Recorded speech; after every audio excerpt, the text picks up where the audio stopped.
कि कविता वो है जो घायल मन की पीड़ा को गाती है। शिवम भैया, क्या है कविता और क्या है कविता का उद्देश्य आप सभी के बीच में पढ़ना चाहूंगा। कविता वो है जो घायल मन की पीड़ा को गाती है। कविता वो है जो हर पल अपना एहसास कराती है। कविता वो है जो लोगों के दिल में प्यार बांटती है। कविता वो है जो नफरत की खरपतवार छांटती है। कविता वो है जिसकी भाषा उल जलूल नहीं होती। कविता वो है जो सिंहासन के अनुकूल नहीं होती। कविता वो है जो सत्ता का सारा दंभ तोड़ती है, इतिहासों के कालखंड पर अपनी छाप छोड़ती है।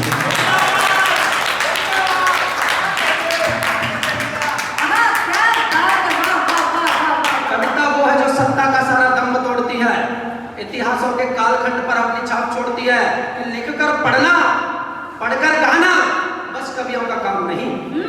केवल इतना कर भर देने से कवि के दायित्व तो नहीं पूरे होते हैं। कि लिखकर पढ़ना, पढ़कर गाना बस कवियों का काम नहीं। कविताएं अनमोल रत्न हैं जिनका कोई दाम नहीं। कविताएं कवि के जीवन की कठिन साधना होती हैं। फूलों सी कोमल सी मधुर भावना होती हैं। कविताएं हर रोज विसंगतियों से जाकर लड़ती हैं। शोषित पीड़ित के अधिकारों की खातिर भी अड़ती हैं। कि जो कवि धर्म निभा दे उसका, जो कवि धर्म निभा दे उसका नाम अमर कर जाती हैं। जो युगबोध नहीं बनती वो कविताएं मर जाती हैं।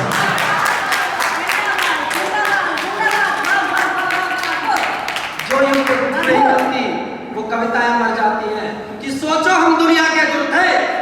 कुछ प्रश्न आप लोगों के सामने छोड़ना चाहता हूं कि सोचो सोचो सोचो सोचो हम दुनिया के दूर थे, दूर का अस्तित्व मिटा कैसे। हम संस्कार के स्वामी थे फिर भी स्वामित्व मिटा कैसे। हम संस्कृति के संवाहक चारों वेदों के ज्ञाता थे। हम 18 पुराणों के खुद ही खुद में निर्माता थे। हमने अज्ञानी दुनिया को गीता का सारा ज्ञान दिया, योग शक्ति सामर्थ्य न्याय आयुर्वेदिक वरदान दिया। हमने शिक्षा ज्योतिष निरुक्त व्याकरण कल्पतर छंद दिए। दुनिया में ज्ञान बांटने को विद्वान विवेकानंद दिए।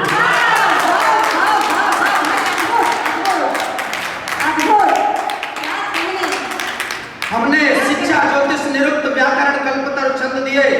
दुनिया में ज्ञान बांटने को विद्वान विवेकानंद दिए। हम आदि ग्रंथ के लेखक थे, लेखक का धर्म भूल बैठे। हम आदि ग्रंथ के लेखक थे, लेखक का धर्म भूल बैठे। गुरुकुल का अनुशासन भूले, जीवन का मर्म भूल बैठे। हम भूल गए दुर्द्रोण और विद्या अध्ययन भूल बैठे। हम एकलव्य की परंपरा का भी निर्वहन भूल बैठे। हम भूल गए मर्यादा की खातिर झुक जाना पड़ता है। खुद नारी या सुत बिक जाए पर सत्य बचाना पड़ता है। हम भूल गए तलवारों की धारों पर अड़ना पड़ता है। अगर समर में शीश कटे तो धड़ को लड़ना पड़ता है।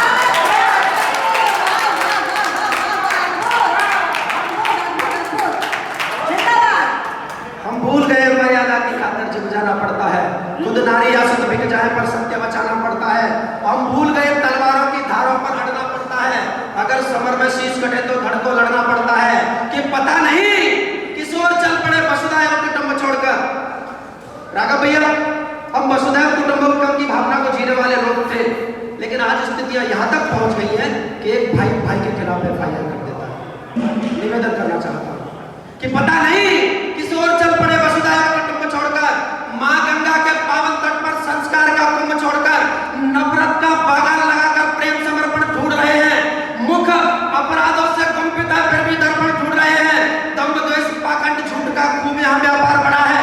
और झूठ के न्यायालय में सच भी बंधक बना खड़ा है। कोई नहीं गवाही देता सच को सच साबित करने में। न्याय व्यवस्था मौन हो गई खुद को मर्यादित करने में। कि बाधाओं के समर सिंधु में साहस को पतवार करो। यदि अर्जुन कम पढ़ते हैं तो एकलव्य तैयार करो।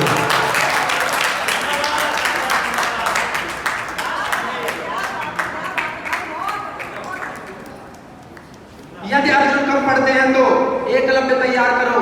कि इतना भी आसान नहीं है नंगे पांव जमीन पर चलना। इतना भी आसान नहीं है सूरज बनकर रोज निकलना।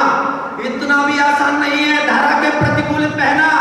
इतना भी आसान नहीं है सच को सच में सच सच कहना। इतना भी आसान नहीं है खुद से खुद का दर्द छिपाना। इतना भी आसान नहीं है, इतना भी आसान नहीं है पत्थर होकर अश्रु बहाना। कि सिंह शावकों को धमकाने हर दिन यहाँ हथियार मिलेंगे। साहस के भी पंख काटने छत लिए हथियार मिलेंगे। उन हथियारों